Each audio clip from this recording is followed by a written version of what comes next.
the shape of things to come. It is pleasant, if not profitable, to dream of the shape of things to come.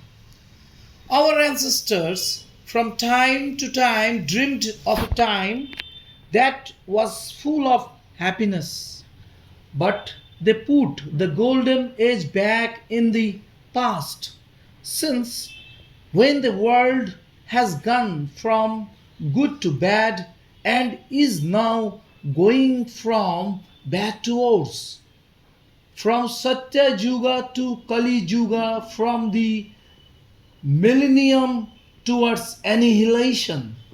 Our people dreamt wistfully of a Ramrajya, but Plato imagined a perfect republic. The man might create more had visions of a utopia, Maurice of a nowhere that might exist somewhere. Today, we are more confident in our anticipation. The trend of modern research are a guide to speculative minds, and it does not need only imagination to look forward to an age when man will enjoy comforts and amenities of which his ancestor had no idea.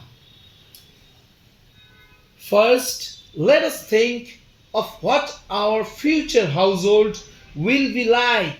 Already, the well to do in our country and even not so well to do in the West are having foretaste of it.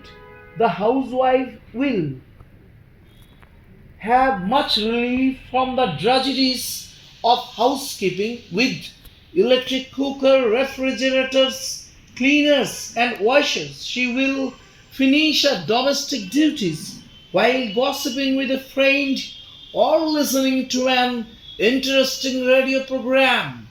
She will have the whole day to herself, plenty of leisure to cultivate her mind, to go out visiting, or even to earn an independent living if necessary. When we go to the office or factory, there will also be much comfort and plenty of conveniences. Every room will be air conditioned and work in an equable temperature throughout the year will not only be more pleasant but more efficient. One will not have to drudge wearily over heavy ledger books, adding and checking plentifully and laboriously. There will be computing machine of all kinds to do the mechanical brain work that is usually so boring. Mechanical help will ensure greater speed and efficiency in the performance of all monotonous work. This will reduce the hours of work, and the release from drudgery will bring greater leisure, which will be employed in the mental pastimes and cultural pursuits. In the school, students will receive help and guidance of a kind that their parents never dream of. Books will no longer be a strain for the tired eyes. Lectures will be enlivened by practical aids. A reader in the library will not only be more comfortably seated but will be perhaps only press a button and the book that he wants will be deposited before him. Invisible operators. The teacher will be aided by various scientific devices in bringing home to his students the lessons of the sciences and the arts. This will make attendance more pleasurable and profitable.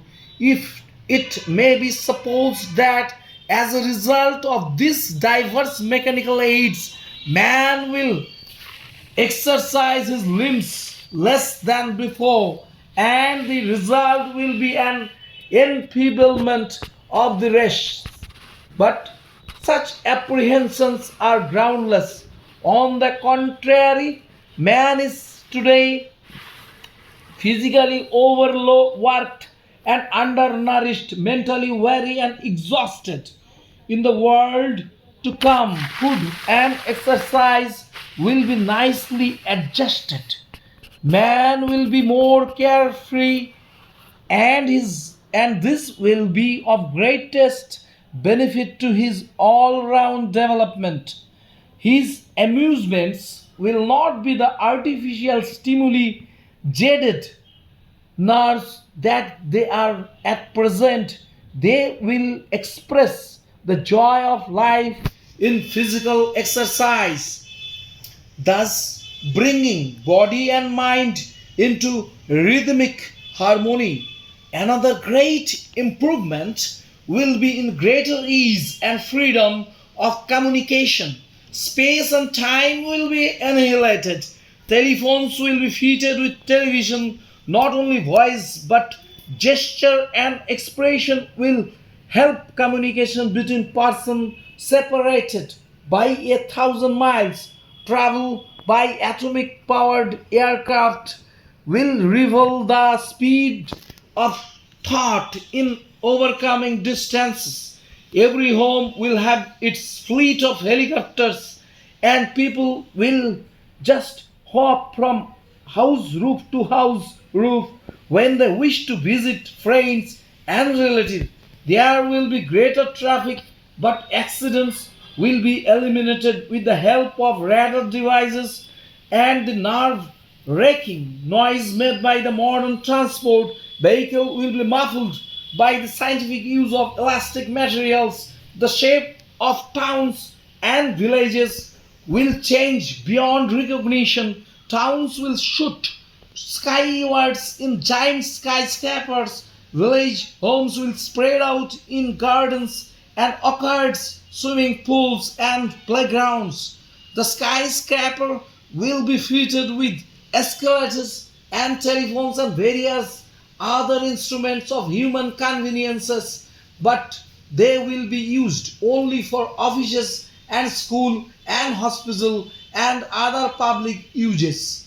People will live in comfortable homes in garden cities, for transport between one's garden home and place of work will be swift and easy. And who knows but that when our descendants in the perfect world will feel weary or bored, they will shoot off in supersonic planes and make for Mars or Venus for a change of air and for refreshment of mind.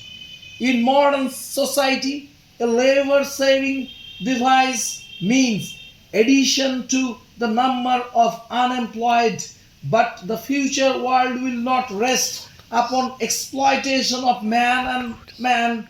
Machine will do the work of men, but this will increase their leisure only. Instead of the 7 hour or 8 hour day that is now in vogue in factories and offices, perhaps 4 hour a day will be all that is needed for one's bread winning job. Leisure will be utilized for the extension of culture. Man will do less physical work, but he will concentrate more on mental work. And if society is able to pool all its intellectual resources for the increase of human welfare, we can easily imagine what vast improvements in condition of life will be achieved in the years to come.